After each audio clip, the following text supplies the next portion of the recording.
দেশের মানুষের দ্বার প্রান্তে যদি স্বাস্থ্য ব্যবস্থাকে পৌঁছে দিতে হয়, অতীতের কাজগুলো দেখেই আমাদের হয়তো অনেক সীমাবদ্ধতা ছিল, আমরা অনেক কিছু করতে চেয়েও হয়তো অনেক কিছু করতে পারিনি।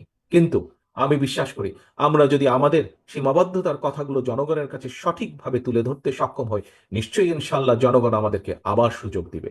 এবং এইবার সুযোগ দিলে আমরা যেই সীমাবদ্ধতার কারণে যে কাজগুলো বিগত আগে করতে পারিনি, সেই কাজগুলো আমাদেরকে এবার সমাপ্ত করতে হবে, অন্তত শুরু আমাদেরকে করতে হবে সেই কাজগুলো। প্রিয় সহকর্মীবৃন্দ, আমি একজন রাজনৈতিক কর্মী হিসেবে দৃঢ়ভাবে বিশ্বাস করি যে পর্যায়ক্রমিকভাবে আমরা সেই মানুষগুলোকে খুঁজে বের করতে সক্ষম হব, যেই মানুষগুলোর প্রত্যাশা এই দেশের বৃহৎ জনগোষ্ঠী, এই দেশ যেই মানুষগুলোর প্রত্যাশা করছে, যে মানুষগুলোর দিকে তাকিয়ে আছে।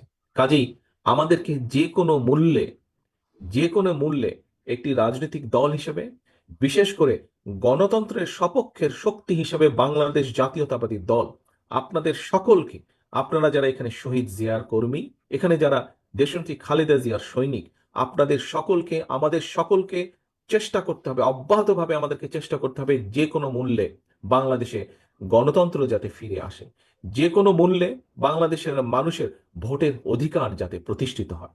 আমরা যদি ভোটের অধিকারকে প্রতিষ্ঠিত করতে পারি বাংলাদেশের মানুষের, তাহলেই আমরা বাংলাদেশকে যেই সর্বনাশের সর্বনাশের যেই খাদের কিনারায় বাংলাদেশ চলে গেছে, সেখান থেকে ধীরে ধীরে আমরা উঠিয়ে আনতে সক্ষম হব। প্রিয় সহকর্মীবৃন্দ, আমরা একটু আগে, আমি এখানে আপনাদের সাথে যোগ দিয়েছি প্রায় ঘন্টাখানেক আগে, তার আগে থেকেও আপনাদের এই অনুষ্ঠান, আমাদের এই সম্মেলন অনুষ্ঠান শুরু হয়েছে। সেই অনুষ্ঠানে আমরা বিভিন্ন বক্তার বক্তব্য শুনেছি। অতীতে কি হয়েছে আমরা দেখেছি, কিভাবে বাংলাদেশের গণতন্ত্র ধ্বংস হয়েছে, কিভাবে মানুষের উপরে অত্যাচার নির্যাতন হয়েছে আমরা শুনেছি। এবং শুধু যে আমরা শুনেছি তা না, একটু আগেই আমি বলেছি এখানে আপনারা যারা আজকে উপস্থিত আছেন, কাউন্সিলর হিসাবেই উপস্থিত থাকুন, অথবা কাউন্সিলর না হলেও বিএনপি সহ বিএনপি বিভিন্ন অঙ্গ সহযোগী সংগঠনের বিভিন্ন পর্যায়ের নেতাকর্মী যারা আপনারা উপস্থিত আছেন, এমনকি এখানে সাধারণ মানুষ অনেক উপস্থিত আছেন, প্রত্যেকেই আমরা দেখেছি কিছুদিন আগেও কিভাবে অত্যাচার নির্যাতন হয়েছে। প্রিয় সহকর্মীবৃন্দ, আমাদের বহু সহকর্মীকে আমরা হারিয়েছি। আমাদের বাইরেও, বিশেষ করে গত জুলাই আগস্ট মাসে আমরা দেখেছি কিভাবে নিরীহ সাধারণ মানুষের উপর অত্যাচার নির্যাতন হয়েছে, কিভাবে 1400 মানুষ শহীদ হয়েছেন আজকের এই মুক্ত পরিবেশকে উপহার দেওয়ার জন্য। কিন্তু সহকর্মীবৃন্দ, আমাদেরকে থেমে থাকলে চলবে না, আমাদেরকে সামনে এগোতে হবে। আজকে বিভিন্ন বিষয়, এটি রাজনীতির একটি অংশ, বিভিন্ন বিষয়ে আলোচনা হবে, তর্ক হবে, বিতর্ক হবে। তবে আমাদেরকে খেয়াল রাখতে হবে আমরা তর্ক বিতর্ক করতে গিয়ে দেশে এমন পরিস্থিতির উদ্ভব যাতে না হয়, যাতে করে সেই স্বৈরাচার হোক, অথবা এমন কেউ হোক যারা বাংলাদেশের ভালো চায় না, এমন কেউ সুযোগ পেয়ে যাক। এই ব্যাপারে আমাদেরকে সতর্ক থাকতে হবে। এর একই সাথে আমাদেরকে সতর্ক থাকতে হবে আরো একটি বিষয়ে। প্রিয় সহকর্মীবৃন্দ, আমাদেরকে সতর্ক থাকতে হবে যে আমরা অযাচিত অযাচিত তর্ক বিতর্ক করে জনগণ এবং দেশের স্বার্থ রক্ষা থেকে যাতে দূরে সরে না যায়। আমাদের সামনে অনেক অনেক কাজ আছে। আমরা যখন রাজনীতিবিদ হোক, সমাজসেবী হোক, বিভিন্ন বুদ্ধিজীবী হোক, বা বিভিন্ন সুশীল সমাজের ব্যক্তিবর্গ নিয়ে হোক না কেন, আমরা যখন কোনো জায়গায় কথা বলার কোনো সুযোগ পাই, আমরা তখন বলি যে আমাদেরকে আমাদের এই শিক্ষা ব্যবস্থার দিকে নজর দিতে হবে, আমাদেরকে আমাদের স্বাস্থ্য ব্যবস্থার দিকে নজর দিতে হবে, আমাদেরকে আমাদের কৃষি ব্যবস্থার দিকে নজর দিতে হবে, আমাদেরকে নজর দিতে হবে এই যে দ্রব্য মূল্যের যে ঊর্ধ্বগতি, এই যে সাধারণ মানুষ প্রতিদিন যুদ্ধ করছে নিত্য প্রয়োজনীয় দ্রব্যমূল্যের যে ঊর্ধ্বগতি, বাজার সিন্ডিকেট বা যেটাই যেভাবে আমরা বলি, এটির দিকে আমাদের নজর দিতে হবে, এটির বিরুদ্ধে ব্যবস্থা গ্রহণ করতে হবে। প্রিয় সহকর্মীবৃন্দ, এই যে কয়েকটি কথা বললাম, আমাদেরকে এই কাজগুলো করতে হবে, এবং এই কাজগুলো যদি না করি আমরা এই দেশকে রক্ষা করা যাবে না। এই কাজগুলো করতে হলে দেশের মধ্যে আমাদেরকে স্থিতিশীলতা আনতে হবে। এই কাজগুলো যদি আমাদেরকে করতে হয়, আমাদেরকে ঠান্ডা মাথায় বসে আলোচনা করে করতে হবে। এই কাজগুলো যদি করতে হয়, আমাদেরকে সঠিক ব্যক্তিদেরকে নির্বাচিত করতে হবে যারা দেশের মানুষের জন্য, দেশের জন্য এই কাজগুলো করবে। প্রিয় সহকর্মীবৃন্দ, আপনাদেরকে একটি উদাহরণ আমি দিতে চাই এখানে। আমি বাস করছি, বর্তমানে বাধ্য হয়ে গত 15-16 বছর ধরে আমি যুক্তরাজ্যে আছি, প্রবাস জীবনে আছি আমি। প্রিয় সহকর্মীবৃন্দ, আপনারা নিশ্চয়ই এরই মধ্যে দেখেছেন যে আমরা 31 দফা নামে 31টি দফা দিয়েছি বিভিন্ন বিষয়ে। একটু আগে বললাম কৃষি, স্বাস্থ্য, প্রশাসন, শিক্ষা, অর্থনীতি, বিভিন্ন বিষয়ে আমরা 31 দফা দিয়েছি। আমি 31 দফার বিষয়ে বড় কথায় যাব না, বিস্তারিত ভাবে আমি এখন যাব না। এই 31 দফার মধ্যে আমরা একটি দিয়েছি স্বাস্থ্য ব্যবস্থা, বাংলাদেশের মানুষের, জনগণের স্বাস্থ্য ব্যবস্থা, এবং সেখানে আমরা উল্লেখ করেছি যে যুক্তরাজ্যের যে এনএইচএস আছে, এই এনএইচএস এর আদলে আমরা চেষ্টা করব, আমাদের উদ্যোগ থাকবে, আমাদের পরিকল্পনা আছে যে বাংলাদেশের মানুষের জন্য স্বাস্থ্য ব্যবস্থা আমরা গড়ে তুলব। প্রিয় সহকর্মীবৃন্দ, কথাটি শুনতে খুব ভালো লাগে, কথাটি খুব আশার কথা, যে যুক্তরাজ্যের মানুষ, আমরা জানি এই দেশের রাষ্ট্র, এই দেশের নাগরিক, এই দেশে বৈধভাবে যারা, এই যুক্তরাজ্যে বৈধভাবে যারা বসবাস করে, এই দেশের নিয়মকানুনের ভিতরে যারা বসবাস করে, সেরকম প্রত্যেকটি নাগরিক স্বাস্থ্য ব্যবস্থার সব রকম সব রকম সব রকম টেক কেয়ার এই দেশের রাষ্ট্র করে থাকে। অর্থাৎ একটা মানুষের যদি হার্টের অ্যাটাক করে, তাহলে তার বাইপাস অপারেশন হোক, তার স্টেন্টিং হোক, যে কোনো ব্যবস্থা হোক না কেন, রাষ্ট্র সেই ব্যয়ভার বহন করে। আমরা চাই বাংলাদেশের মানুষকে বাংলাদেশের মানুষের জন্য এইরকম একটি স্বাস্থ্য ব্যবস্থা গড়ে তুলি। প্রিয় সহকর্মীবৃন্দ, এই যে এনএইচএস, এই যে স্বাস্থ্য ব্যবস্থা, এই কাজটি যুক্তরাজ্যে, এই দেশে শুরু হয়েছিল 1948 সালে। অর্থাৎ আজকে থেকে 77 বছর আগে তারা এই এনএইচএস করেছে, এবং 77 বছর সময় লেগেছে, কম বেশি 50 বছরেরও বেশি সময় লেগেছে আজকের এই অবস্থায় আসার জন্য। প্রিয় সহকর্মীবৃন্দ, আপনাদের সামনে যে কথাটি আমি বলতে চাইছি, শুধু স্বাস্থ্য ব্যবস্থা নয়, স্বাস্থ্য বলুন, কৃষি বলুন, শিক্ষা বলুন, ইন্ডাস্ট্রি বলুন, যাই বলি না কেন, আমাদেরকে এই স্বৈরাচার যে জায়গায় রেখে গিয়েছে, দেশনেত্রী খালেদা জিয়া একটি কথা বলেছিলেন যে এই স্বৈরাচার ধ্বংস করে দিয়ে দেশ থেকে পালিয়ে যাবে।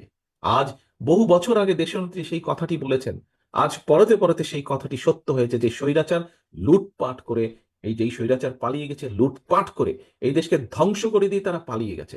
এই দেশে রয়ে গিয়েছে আমরা, এই দেশের মানুষ, সাধারণ মানুষ এই দেশে রয়ে গেছে। প্রিয় সহকর্মী, সেই জন্যই আমি বলেছি, আজকে যদি আমরা সংস্কারের কথা বলেছি, কিন্তু সংস্কার নিয়ে যদি আমরা প্রতিনিয়ত শুধু অবান্তর আলোচনা করতে থাকি, তাহলে আমাদের যে মূল কাজগুলো, অর্থাৎ দেশের মানুষের সমস্যার সমাধান করা, সেটি নিত্য প্রয়োজনীয় দ্রব্য মূল্যের সমস্যার সমাধান হোক, সেটি রাস্তায় পথ চলার, রাস্তাঘাটের নষ্ট রাস্তাঘাট ঠিক করার সমস্যার সমাধান হোক, আমাদের ভবিষ্যৎ প্রজন্ম ছাত্রছাত্রীদের শিক্ষা ব্যবস্থা হোক, কৃষকদের কৃষি ব্যবস্থা হোক, স্বাস্থ্য ব্যবস্থা, যেটাই হোক না কেন, যুক্তরাজ্যের মতন দেশের যদি 77 বছর লাগে তাদের স্বাস্থ্য ব্যবস্থাকে গড়ে তুলতে, প্রিয় সহকর্মীবৃন্দ, আমাদের এর ভিতরেই 50 বছরেরও বেশি সময় পার হয়ে গেছে দেশের। আমরা কিছু কিছু ক্ষেত্রে হয়তো কিছু কিছু সফলতা বা সফলতার দ্বার প্রান্তে গিয়ে পৌঁছেছি আমরা, কিন্তু এখনো সম্পূর্ণভাবে সফল হতে পারিনি। অনেক কাজ সামনে বাকি আছে সহকর্মীবৃন্দ, এবং এই যে কাজগুলো বাকি আছে, এই কাজগুলো আমাদেরকে করতে হবে। এই দেশকে যদি আমাদেরকে গড়ে তুলতে হয়, এই রাষ্ট্র ব্যবস্থাকে যদি পুনর্গঠন করতে হয়, এই কাজগুলো করতে হবে। আজকে আপনারা এখানে যারা হাজির হয়েছেন, আপনারা প্রত্যেকে দেশনেত্রী বেগম খালেদা জিয়ার সৈনিক, আপনারা শহীদ রাষ্ট্রপতি জিয়া রহমানের কর্মী। আপনারা, প্রিয় সহকর্মীবৃন্দ, দেশের মানুষ, দেশের অধিকাংশ মানুষ আজ আপনাদের দিকে তাকিয়ে আছে, যে অধিকাংশ মানুষ এখন পর্যন্ত মনে করে যে দেশে যদি একটি সঠিক নির্বাচন হয়, সুষ্ঠু নির্বাচন হয়, ইনশাল্লাহ আল্লাহর রহমতে বিএনপি সরকার পরিচালনার দায়িত্ব পাবে। কিন্তু কিন্তু সহকর্মীবৃন্দ, শুধু এই আশা নিয়ে বসে থাকলে চলবে না। সেই জন্য আমাদেরকে নিজেদেরকে তৈরি করতে হবে, প্রত্যেকটি নেতাকর্মীকে সেই জন্য তৈরি হতে হবে। আমাদের কথাবার্তা, কাজকর্ম সবকিছুতে সেটির প্রতিফলন থাকতে হবে। আমাদের দেশের মানুষ আমাদের কাছে যেই প্রত্যাশা করে, সেই প্রত্যাশা অনুযায়ী আমাদেরকে গড়ে তুলতে হবে, আমাদের কথাগুলো পৌঁছে দিতে হবে, আমাদের কাজগুলোকে সেভাবে করতে হবে। আজকে এখানে আমরা সম্মেলন উপলক্ষে একত্রিত হয়েছি, কিন্তু শুধু সম্মেলন উপলক্ষে একত্রিত হয়ে সম্মেলনকে যেরকম আমরা সফল করেছি আজকে, বা সফল করার দ্বার প্রান্তে আমরা এসে হাজির হয়েছি, ঠিক একইভাবে আল্লাহর রহমতে দেশের মানুষ আমাদেরকে দায়িত্ব দিলে, সেই দায়িত্ব যাতে আমরা সফলভাবে পালন করতে পারি, তার জন্য আজকে প্রতিশ্রুতিবদ্ধ হতে হবে।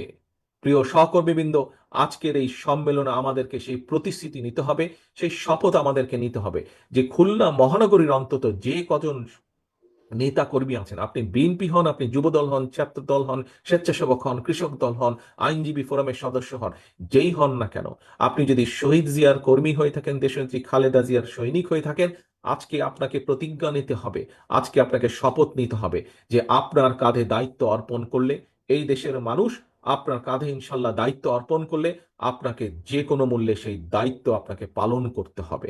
নিজের ব্যক্তি স্বার্থকে জলাঞ্জলি দিয়ে হলেও আপনাকে সেই দায়িত্ব পালন করতে হবে। কারণ কারণ একটি, এই দেশের স্বাধীনতার ঘোষককে, স্বাধীনতার ঘোষক শহীদ রাষ্ট্রপতি জিয়াউর রহমান, অর্থাৎ এই দলের যে প্রতিষ্ঠাতা, এই দেশে বহুদলীয় গণতন্ত্রের প্রবর্তককে শহীদ রাষ্ট্রপতি জিয়াউর রহমান, এই দেশের সংসদীয় গণতন্ত্রের পুনরুদ্ধার কে করেছিলেন? দেশনেত্রী খালেদা জিয়া। এই দেশের নারীদের শিক্ষা ব্যবস্থা কে করেছিলেন? দেশনেত্রী খালেদা জিয়া।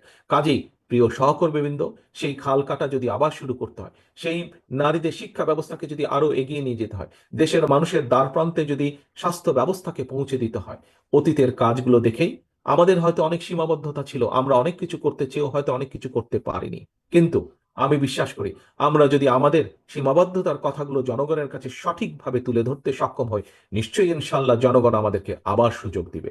এবং এইবার সুযোগ দিলে আমরা যেই সীমাবদ্ধতার কারণে যে কাজগুলো বিগত আগে করতে পারিনি, সেই কাজগুলো আমাদেরকে এবার সমাপ্ত করতে হবে, অন্তত শুরু আমাদেরকে করতে হবে সেই কাজগুলো। প্রিয় সহকর্মীবৃন্দ, সময় হয়ে গেছে জোহরের আজানের সময়, নামাজের সময় হয়ে গেছে, আমাদের দ্বিতীয় অধিবেশনের সময় হয়ে গেছে। আসুন আজকে আমরা প্রতিজ্ঞাবদ্ধ হই, আমরা শপথ গ্রহণ করি। যেভাবে আমরা সফলভাবে আজকে খুলনা মহানগরীর সম্মেলনে অনুষ্ঠান আয়োজন করেছি, সম্মেলনকে সফল করছি, একইভাবে আগামী দিনে যখন ইনশাল্লাহ বাংলাদেশের মানুষের রায় নিয়ে আল্লাহর রহমতে আমরা দেশ পরিচালনার সুযোগ পেলে, সারা বাংলাদেশের শহীদ জিয়া, দেশনেত্রী খালেদা জিয়া যত সৈনিক আছে, আমাদের মূল লক্ষ্য থাকবে, মূল লক্ষ্য থাকবে এই দেশের জনগণ এবং এই দেশ বাংলাদেশ, এই দেশের জনগণের অবস্থার পরিবর্তন করা, বাংলাদেশের অবস্থার পরিবর্তন করা, বাংলাদেশের মানুষের প্রত্যাশা অনুযায়ী বাংলাদেশকে গড়ে তোলা, বাংলাদেশের প্রত্যাশা অনুযায়ী বাংলাদেশকে সামনে নিয়ে যাওয়া। এই হোক আজকে আমাদের এই সম্মেলনের প্রত্যাশা, এই হোক আমাদের এই সম্মেলনের প্রতিজ্ঞা, আমাদের আজকের এই সম্মেলনের শপথ।